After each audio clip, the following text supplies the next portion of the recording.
Hey guys, so I thought I'd do a chapter 3 summary since, according to your feedback, you guys have really been using this, and uh, I think there is some real benefit in our minds to summarize what we've learned. So, yeah, so just a one-page sheet of everything that we learned on this in this chapter. And also, I made this if you want to use it, or you could just do it in your notebook. Either way, I did put this in the module today. So if you want it, you can pause and print that out.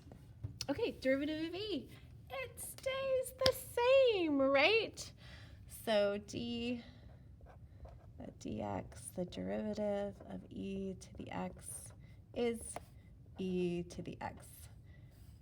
And dx of anything, e to the anything, it's going to still be e to the anything, and then just multiply by the chain rule. So du dx. So that's the derivative of whatever u is. So I'm going to say stays the same, stays same. Which gets a little bit confusing in the product rule, right, or the quotient rule.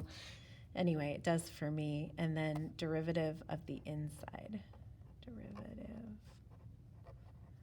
of exponent.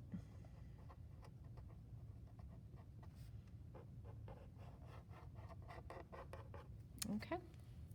All right, derivative of ln. This one's kind of a weird one too. So dx of ln of x is 1 over x. And again, if you have the chain rule, ln of u, it's going to be whatever is in the inside there. Just do 1 over and then keep the inside and then multiply by the derivative of the inside. So I'm going to put that. Keep the inside, if that makes sense. Keep inside. And then derivative of the inside.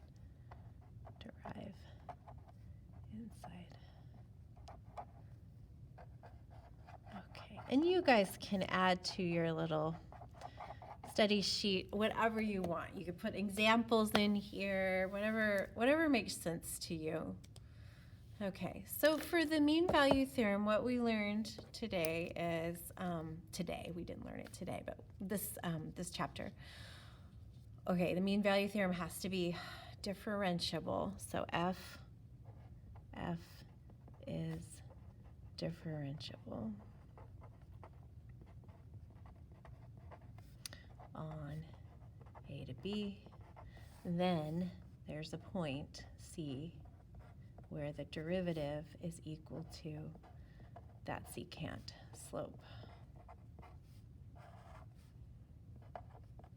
Okay, so the problems that we did, we took the derivative of the function, we found and set it equal to that average slope. So this is the tangent slope is equal to that secant slope. And so the problems that we did involved kind of a stepped approach.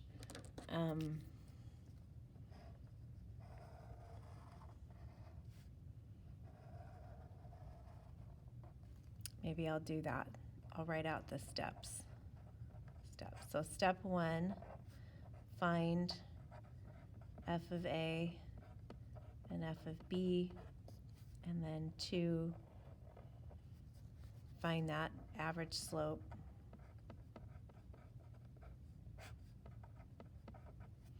And then step 3, find f prime of x. And then step 4, you're going to set them equal. Set equal, solve for x. kind of the last step there would be then to check to make sure it's on the interval. Remember that. Okay. Okay, critical values. Critical values are when f prime of x is equal to 0 or dne. Okay.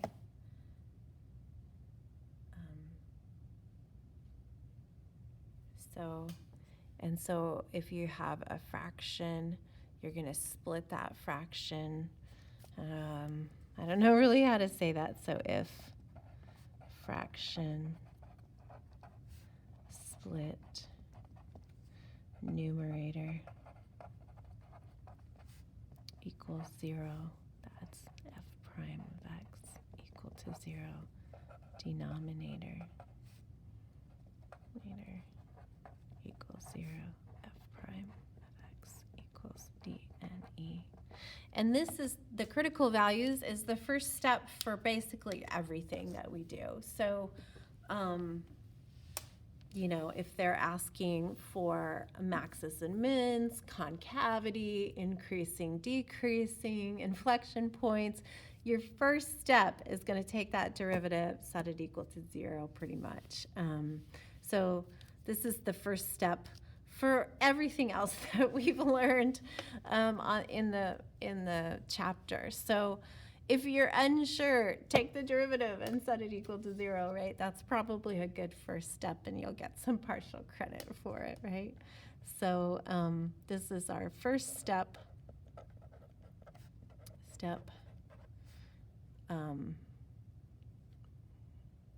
For the rest of the chapter. First step, almost always. I'm just going to say always. Okay. So you're going to take that derivative, set it equal to 0. That's what we're doing here. Okay, and then for absolute maxes and mins, that's on an interval. Okay, so always on an interval. Can you see? Close. Sorry. It's telling me a low battery. Let me plug it in. Plug it in really quick. Oh, we can fix a low battery. That's easy. Oh, well, only if our cord is long enough is that easy. All right. Here we go. There we go. Now we're good. Okay, so absolute maxes and mins, this is on interval, let's say A to B, okay? And then what you're gonna do, okay, the steps, your first step, critical value. So step 1, find all critical values. And then step 2, we're going to make a table. Make XY table. Okay. And then obviously the largest Y value is your max, absolute max, and the lowest or smallest Y value is your min. So you're going to do that X, and a lot of times instead of XY we write F of X is usually. So you're going to put in your A, your critical value, and your B, right? Or however many you have, and then calculate Y values.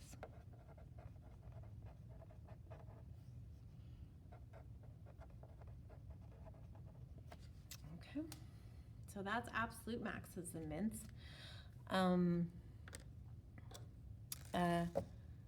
Now for relative maxes and mins, you're going to use the first derivative sign chart. So this is for relative or local extrema.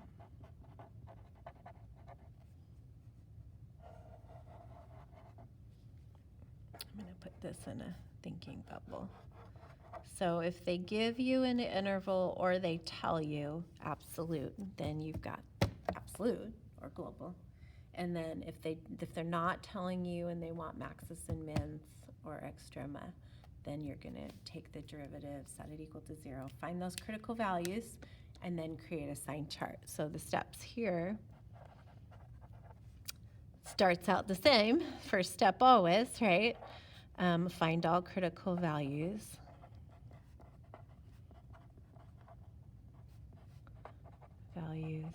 And put them on your sign chart. And you noticed I was being a little bit picky the other day, making you guys label your sign charts because there's this first derivative and a second derivative. So you're going to want to label that and make sure. And then fill in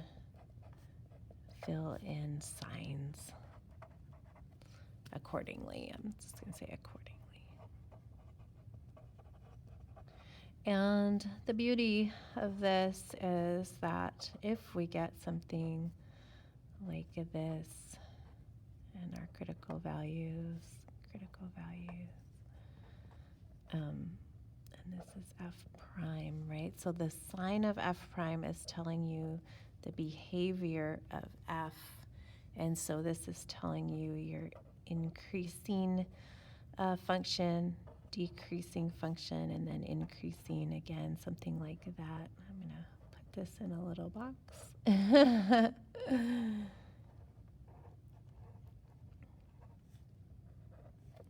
And then that gives you all the information that you're going to need to answer increasing, decreasing functions or local maxes and mins. And I think most everybody had this, at least that was what was evident in our group activity the other day. It looked like everybody was doing it correctly. So we'd have a local max if we're increasing and then decreasing, right? And then if we're decreasing and then increasing, we'd be a local min. Okay.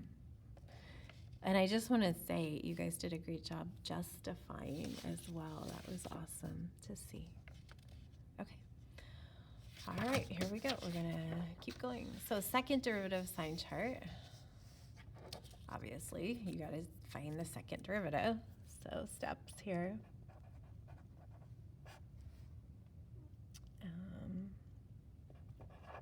Find f double prime of x and set that equal to 0. Find those potential PIs and then create the sign chart.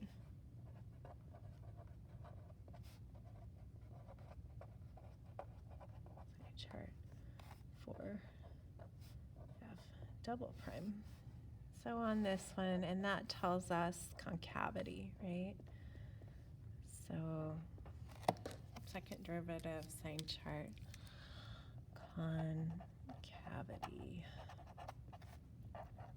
So any questions about concavity or points of inflection? That's the second derivative. So here, pi and pi. So if we've got the second derivative changing sign, then we've got points of inflection.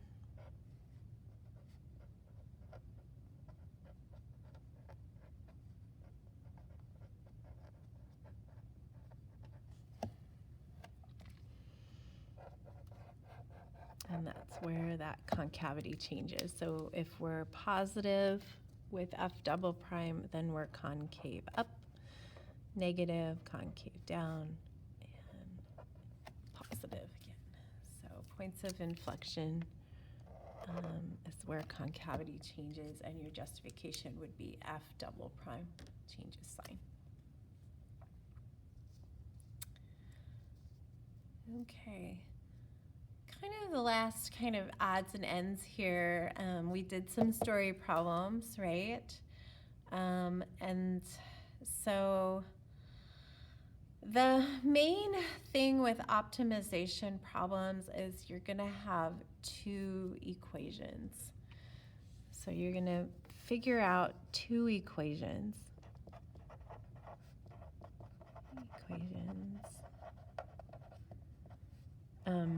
And one of them is a relationship between variables.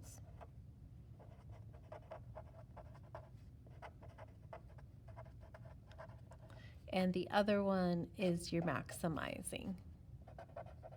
Max or min equation. And basically you take the relationship equation and to use to substitute into the max or min equation. So the relationship and the max or min. So what you're going to do is you're going to solve for one variable, then substitute. Substitute that in to this one. So you're going to do the substitution. Substitute. So only one variable. And then derive. And solve for x. Oh, derive and set equal to 0. There. Hope that those hieroglyphics make sense to you. All right. So basically, you got to figure out those two equations and then do that substitution, take the derivative, set equal to 0, solve for x. And hopefully we've done enough examples that you will recognize the ones on the practice test and the test. Okay. Interpreting the graph of the derivative. I am going to say, for a graph of the derivative, if you do the sign charts, you are going to be fine. Okay? So what I mean by that, let me give you an example. Okay, let's say we've got, this is my f prime. Okay? And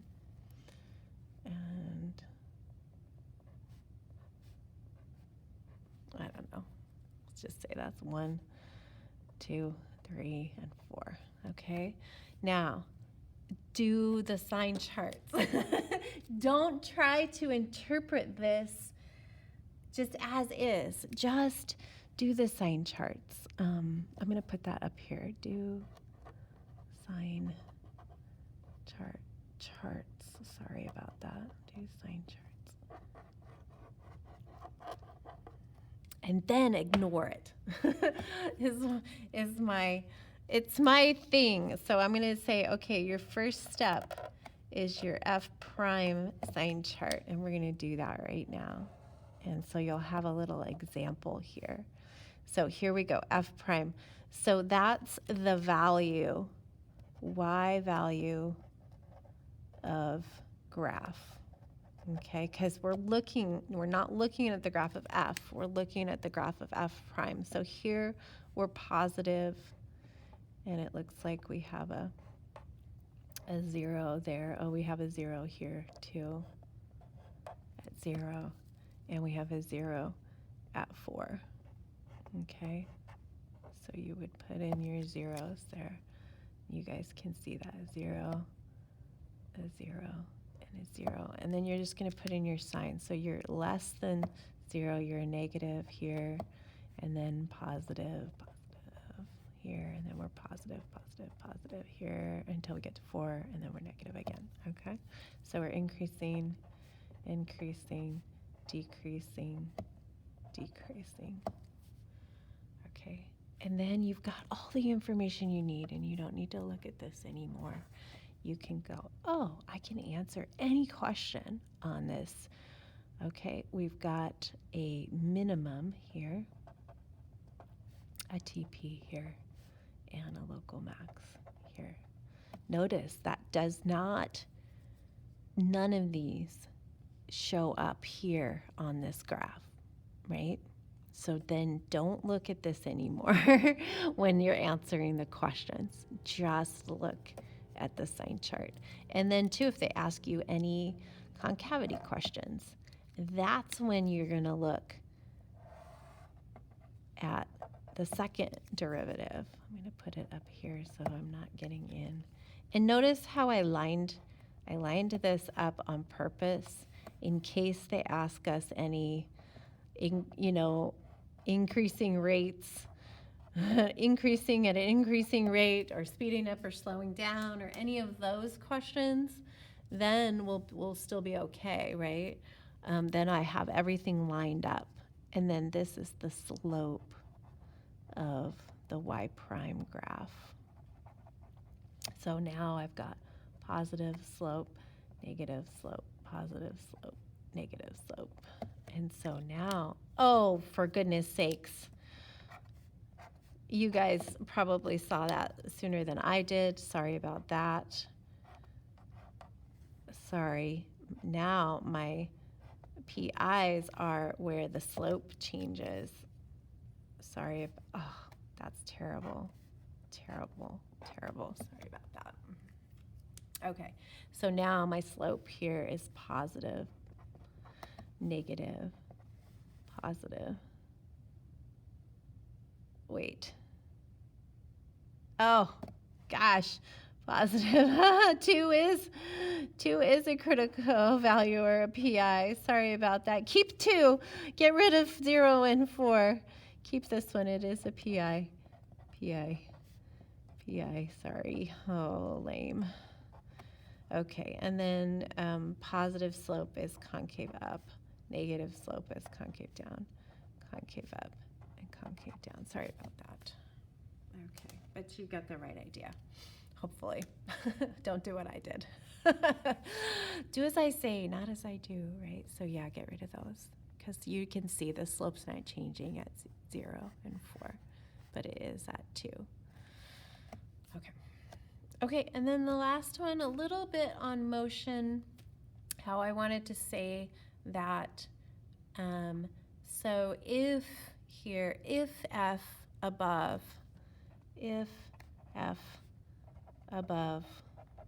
was a position function, you could compare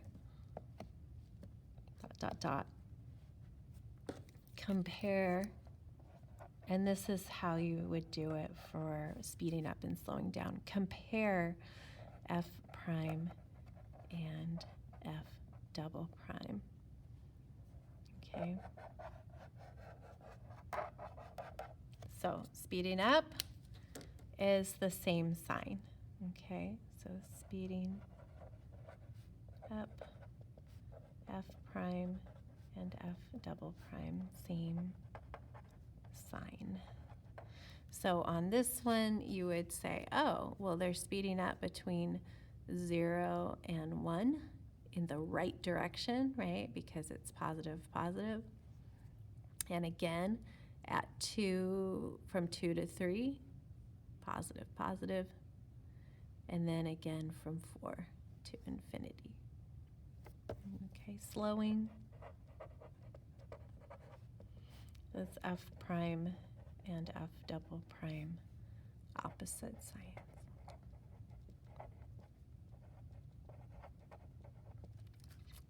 Okay. And that's pretty much all we covered in chapter 3. So, hope that helps.